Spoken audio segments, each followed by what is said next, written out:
The brain as a receiver. The true nature of consciousness beyond matter and science's rebellion. The brain may not be a device that generates consciousness, but rather an antenna that receives it. We have long believed that when the brain breaks down, consciousness disappears as well. However, the latest research in science, neurology, and quantum theory suggests the complete opposite possibility. Consciousness is not something created by the brain, rather, a new perspective that the brain receives. Signals from a universal information field of consciousness is now attracting attention worldwide. This is a significant hypothesis that connects not only to science, but also to spiritual thought. And if this perspective is correct, the spiritual idea that consciousness can exist after death becomes not merely a matter of faith, but a scientifically possible future. Why is the brain considered a receiver? The localization of consciousness remains unexplained. Through advances in brain science, we have come to understand in detail where various functions such as memory, emotion, and movement are processed. However, the question of what consciousness is and where it exists still has no clear answer. In other words, science has been unable to find consciousness anywhere in the brain. Commonalities in near-death experiences and out-of-body experiences. Many people who have had near-death experiences testify that consciousness existed independently after leaving the physical body. This is not just an illusion.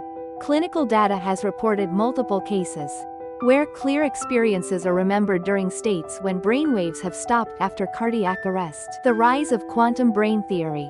Researchers at Oxford University, MIT, and other institutions point out the possibility that consciousness is made of quantum information, and quantum resonance occurs within the microscopic structures of the brain.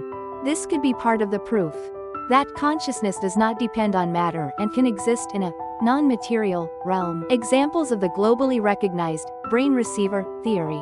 Nobel Prize winner Drive. Roger Penrose's hypothesis. Dr. Penrose stated that the source of consciousness is not neuronal activity, but rather quantum activity in structures called microtubules within brain cells. What this means is the possibility that consciousness is not a material reaction within the brain, but rather something sent from an informational field that is read through quantum methods. Alzheimer's patients and the consciousness reversal phenomenon. Cases have been reported worldwide where people with severe Alzheimer's disease, who could no longer understand words, suddenly recover consciousness just before death and converse with family members. This contradicts the theory that consciousness disappears when the brain is damaged, and is considered an example showing that consciousness does not depend on the brain. Modern scientists speaking about post-death consciousness. Max Planck, often called the father of quantum mechanics, stated as early as 1920, "I see behind matter the existence of conscious intelligence. Consciousness is the original thing. Matter arose from." This is very close to the concept of the soul that has been spoken of in spiritual teachings. A new door opening. We may have completely misunderstood the true nature of consciousness. The brain may not be generating consciousness, this non-material information, but rather receiving it. This perspective becomes a new door that illuminates with the light of science things that were previously considered unscientific, such as spiritual afterlife, synchronicity, meaningful coincidences, collective consciousness, and telepathy. Questions for reflection. You may have thought until now that consciousness is created by the brain, but if this theory is true, even after death, your consciousness will not disappear. How would you feel if told this? Also, where do you think dreams, intuition, and inspiration come from? What if they too are messages from the universe? Please share your experiences and opinions in the comments.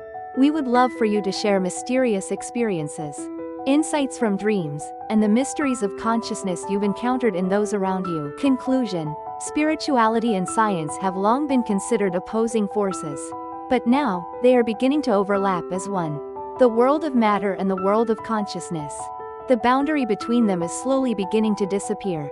Next time, let's continue exploring together things that are invisible to the eye, but certainly exist, from both scientific and spiritual perspectives.